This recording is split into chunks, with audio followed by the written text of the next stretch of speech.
A comienzos de 1945, Europa vivía las últimas y decisivas etapas de la Segunda Guerra Mundial.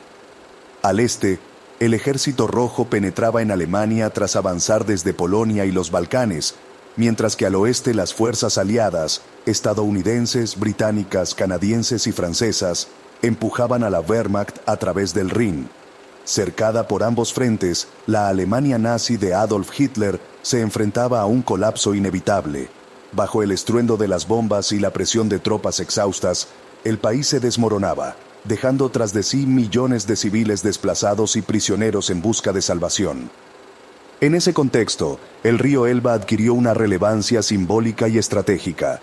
Su curso divide buena parte de la geografía alemana, de modo que las fuerzas soviéticas y las occidentales terminaron aproximándose a sus orillas para culminar la maniobra que sellaría la derrota del Tercer Reich.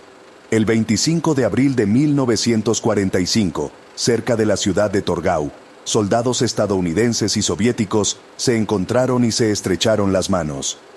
Aquel Elbe Day marcó el momento en que las dos grandes potencias mostraron al mundo la inminente victoria sobre la Alemania nazi. Detrás de las fotografías de confraternización, sin embargo, se hallaba el drama inmenso de quienes, tras años de cautiverio o trabajos forzados, deambulaban hambrientos y sin documentos. Miles de franceses se contaban entre esos seres desamparados. Desde 1940, la ocupación alemana y el régimen de Vichy habían facilitado la deportación de soldados hechos prisioneros, de resistentes capturados por la Gestapo y de civiles acusados de oponerse al nazismo. Muchos fueron enviados a campos de concentración o a fábricas de armamento, donde convivían con el miedo, la violencia y la precariedad extrema. Hacia la primavera de 1945, con la inminente caída de Berlín, tanto el Ejército Rojo como las divisiones aliadas encontraron, en los territorios liberados, grupos de exdeportados franceses debilitados y ansiosos de volver a su tierra. El gobierno provisional de la República Francesa, liderado por Charles de Gaulle, urgía localizar y repatriar a esos compatriotas. Necesitaba afirmar que Francia, aunque vencida en 1940, no había claudicado por completo y era ahora parte activa de la coalición que derribaba al Tercer Reich. Los ejércitos occidentales colaboraban revisando listados de prisioneros y estableciendo centros de control donde se exigía a cada persona acreditar su nacionalidad. Sin embargo, en medio del caos de un país destruido, distinguir entre auténticos exdeportados y potenciales colaboracionistas resultaba complejo. Algunos franceses se habían alistado en la Legión de Voluntarios Franceses contra el bolchevismo o en la División Charlemagne, y ante el derrumbe nazi procuraban mimetizarse entre las víctimas. En puestos avanzados de interrogatorio, el papel de los intérpretes militares franceses se volvió crucial. Mientras un oficial soviético, uno estadounidense y otro francés revisaban documentos y formulaban preguntas, los intérpretes traducían con exactitud, indagando detalles que desenmascaraban a los impostores o confirmaban la identidad de los verdaderos deportados. A menudo bastaba con interpelar al supuesto compatriota acerca de su lugar de origen, costumbres o expresiones propias de alguna región de Francia. Quien dudaba o tartamudeaba excesivamente pasaba a un examen más riguroso. Por el contrario, a quienes presentaban señales incontestables de haber permanecido en un campo, uniformes a rayas, números tatuados o salvoconductos con sellos de la SS, se les tramitaba la repatriación urgente. La ciudad de Dessau, ya en junio de 1945, ofreció un cuadro ejemplar de esa complejidad. Una mesa sencilla, rodeada de oficiales de 3 ejércitos, se llenaba de documentos, salvoconductos y cartas personales. Alrededor, varios exdeportados aguardaban con expresión exhausta. Algunos apenas podían mantenerse en pie, a pesar de que el fin de la guerra había llegado. Un capitán soviético exigía explicaciones sobre 2 jóvenes que conservaban restos de uniformes alemanes.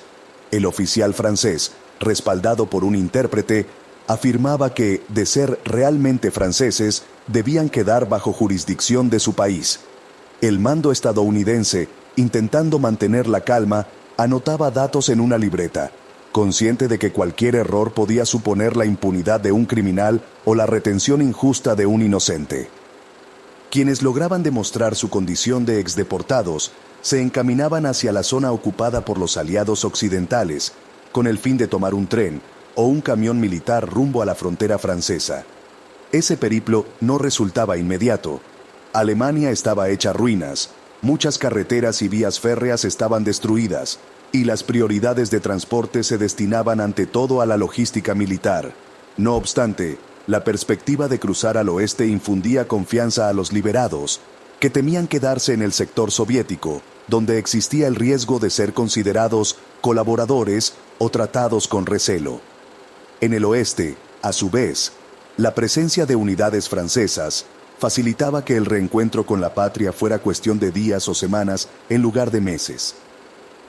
Aquellos intérpretes también socorrían a médicos y enfermeras estadounidenses o soviéticos en hospitales de campaña. Un prisionero que apenas hablaba alemán podía recibir tratamiento certero solo si alguien traducía sus síntomas y antecedentes. De no existir esa mediación, muchos enfermos quedaban a merced de conjeturas médicas que dificultaban su recuperación. Por eso, la misión de traducir implicaba humanidad y una responsabilidad que superaba la mera disciplina castrense. En ciertos casos, los intérpretes llegaban a conocer las historias personales de los exdeportados, se conmovían ante sus relatos de sufrimiento y los tranquilizaban con la promesa de un retorno próximo. A fines de la primavera de 1945, la mayor parte de los franceses dispersos en el interior de Alemania salió a la luz pública. Días y semanas de incertidumbre daban paso a los primeros trenes que salían rumbo a Francia, con vagones abarrotados de personas esqueléticas pero al fin libres. El recibimiento al cruzar la frontera mezclaba lágrimas y alivio, ya que muchos ignoraban el paradero de sus familiares o si sus hogares habrían sobrevivido a la devastación.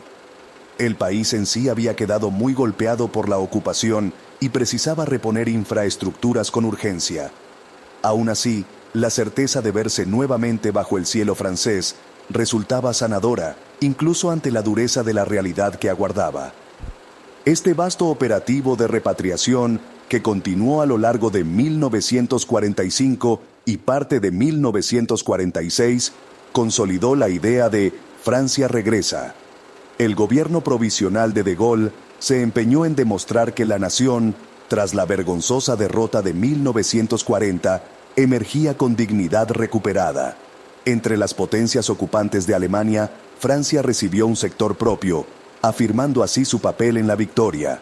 Allí, oficiales y administradores galos se encargaron de rastrear y reagrupar a los últimos compatriotas perdidos en pequeñas localidades. El encuentro en el Elba, pues, no solo supuso una imagen de confraternización entre soviéticos y estadounidenses, sino que propició el escenario para que miles de exdeportados franceses salieran de la confusión.